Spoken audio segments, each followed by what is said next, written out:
नमस्कार, मैं हूं गोपाल चतुर्वेदी और इस समय हम लोग ब्रज भूमि के अंदर मथुरा शहर के अंदर जो घनी बस्ती है जहां पर कि तीर्थ पुरोहितों का निवास स्थल है, वहां पर हम लोग आए हुए हैं। और मैं आपको बताना चाहूँगा, इस समय इस लॉकडाउन के चलते तीर्थ पुरोहितों के जो कामकाज हैं पूरे तरीके से ठप हो चुके हैं और उनकी रोजी रोटी पर संकट आ चुका है। तो मैं आपको बताना चाहूँगा कि आइए बात करते हैं, हमारे एक तीर्थ पुरोहित हैं उनसे, कि किस प्रकार की समस्याओं का सामना करना पड़ रहा है उनको और उनके परिवार को। क्या शुभ नाम है आपका? प्रकाश चतुर्वेदी प्रभुदास। ये लॉकडाउन के चलते जो यात्रियों का आवागमन बिल्कुल बंद हो चुका है, इससे क्या फर्क पड़ा है आपके जनजीवन पर, आपकी रोजी रोटी के ऊपर कितना इस चीज़ से दुष्प्रभाव हुआ है? जनजीवन के लिए तो कहना यह है कि मैं जानता हूँ शायद ऐसा कोई जीव नहीं है जिस पर इसका प्रभाव न पड़ा हो, लेकिन मथुरा नगर के लिए तो यह एक कोरोना बीमारी अभिशाप ही बनकर आई है, क्योंकि यहाँ इस धार्मिक नगरी के होने के नाते नित्य प्रति यहाँ लाखों पर्यटक घूमने फिरने दर्शन करने आते थे और यहाँ का जो व्यापारी वर्ग अथवा श्रमिक वर्ग और विशेषतः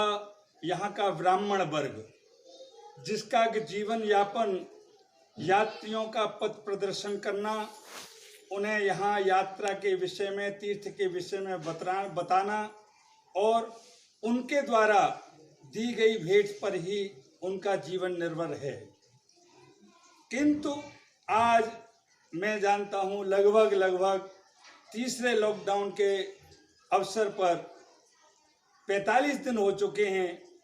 और यहाँ के सभी मंदिर, घाट और तीर्थ स्थलों को इस प्रकार से बाधित किया गया है जिसके विषय में कहना शब्दों में नहीं आ सकता, क्योंकि जो तीर्थ पुरोहित हैं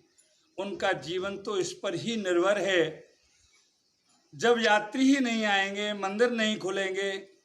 तो उनके तो सामने जीवन यापन की समस्या विकराल मुँह बाए खड़ी रहती है। मेरा प्रशासन से, शासन से, सबसे यही करबद्ध निवेदन है, ठीक है यहाँ पर कोरोना पॉजिटिव बहुत से मरीज पाए गए हैं, उन क्षेत्रों के लिए अवरोधित किया जाए, उन गलियों के लिए अवरोधित किया जाए, वहाँ पर जो टेस्टिंग की प्रक्रिया है उसको किया जाए, किंतु ऐसा नहीं पूरे शहर के लिए बाधित कर दिया जाए। अभी कुछ दिनों पूर्व यहाँ सब्जी दूध वगैरह की भी समस्या थी, लेकिन कुछ छोटे छोटे किसान लोग अपना सामान लेकर यहाँ आते रहे और उसकी पूर्ति होती रही। किंतु अब 3 दिन से तो चाहे वो प्रशासन का दोष कहा जाए या उनकी व्यवस्था कही जाए, उसके चलते दूध, फल, सब्जी इत्यादि सब पर संकट का बादल मंडरा रहे हैं। हमारा निवेदन है, मैं जानता हूँ कि ये बहुत बड़ा संकट है और हमारे यशस्वी प्रधानमंत्री माननीय श्री नरेंद्र मोदी जी जिस प्रकार से इस संकट से उबरने के लिए प्रयास कर रहे हैं, हमारे मुख्यमंत्री जी का प्रयास है, लेकिन उसमें कहीं न कहीं कुछ जो यहाँ के अधिकारी वर्ग हैं उनकी तरफ से इस प्रकार की भूलें हो रही हैं, जो कि अक्षम्य तो नहीं कहूँगा, लेकिन हाँ उनमें सुधार की संभावनाएं हैं। इसलिए मैं जानता हूँ एक परिवार चलाना आज मुझे कितना कड़ा पड़ रहा है,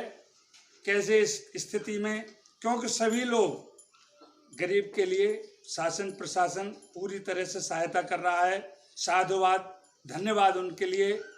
बड़े लोगों के लिए कोई चिंता नहीं है, कुछ समय और यह संकट चलेगा तो झेल जाएंगे, लेकिन मध्यम वर्गीय हम लोग जो परिवार हैं,